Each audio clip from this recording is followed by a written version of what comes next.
His parents aren't here to witness this historic moment in time, but Pepe Freisas Jr. is living it in their honor. Well, I almost cry, and I let him know that, what happened, last night, that we'll be back to Cuba.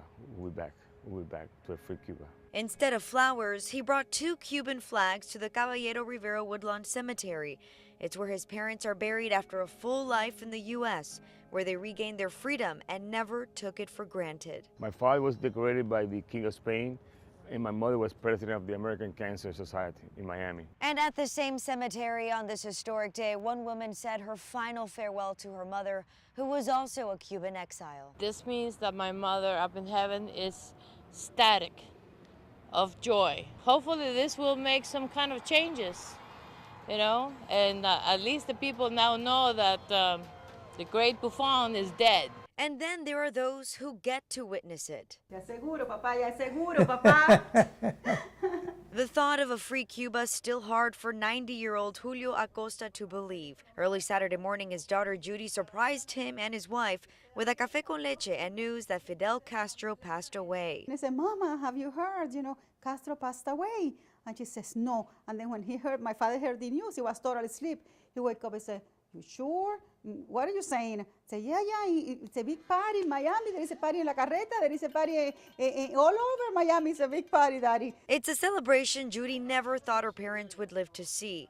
Julio and Olga Acosta got married in the island nation. In 1963, they left and never looked back. Nosotros tal vez no podamos regresar nunca más, pero bueno. Olga says they will never get to return to Cuba, but she's content to know that Cuba may soon be free. Perhaps one day, she says, it would go back to the Cuba they once knew. The culture of Cuba will be back, father and mother.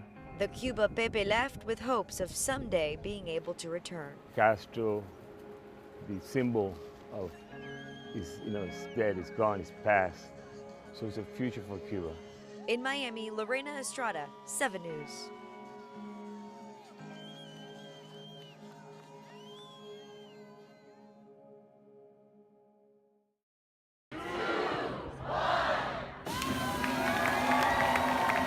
It's no secret that 305 has a number of nice restaurants, but the folks behind 601 say they're ready to change the game.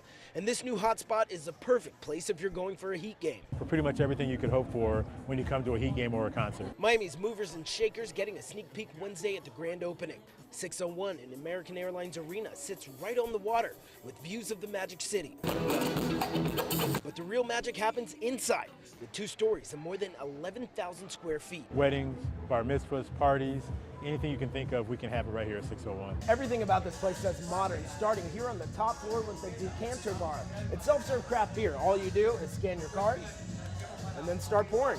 Or mix it up if beer's not your thing and stop by the Tumbler Bar here where the Bacardi flows. And you can even charge your phone while you wait. It's very unique for sure. Unique is the name of the game here at 601. And the chef's table and tapas menu are taking it up a notch, serving something for everybody. The main thing that we try to do here is to bring the landscape of Miami reflected in the offerings. It's game time. They had a soft opening when the Warriors were in town, but now 601 is ready to go hard in the paint. This is Miami chic. This is everything that you think about Miami. When you hear about Miami, we've got it right here. Walter Morris, 7 News. I think Miami has probably had it longer than I have, so let's say that I stole Miami's nickname. Over 2 decades after hanging up his kicks, NBA legend Irvin Johnson still has the magic touch to pack a gym. Sharing his inspirational story to students at Slam Charter School in Miami, Johnson didn't let any obstacles in his life stop his purpose. I'm really blessed. I've always wanted to be a businessman. You think about the Dodgers, whoever thought that a kid who grew up in urban America would ever have a chance and grew up as a basketball player to own a Major League Baseball team. So the things that I do each and every day, I'm proud of. And I've always wanted to do great things in urban America. Make sure that I touch minorities across the country and give back to them.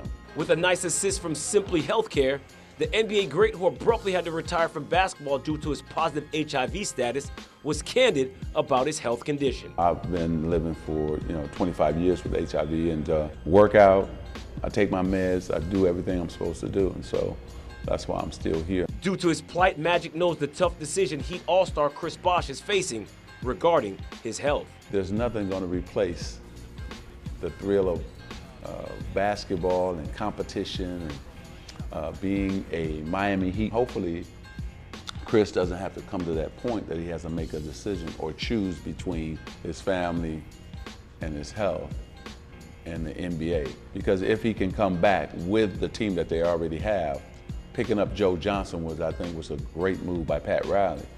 I could see them playing Cleveland in the Eastern Conference Finals.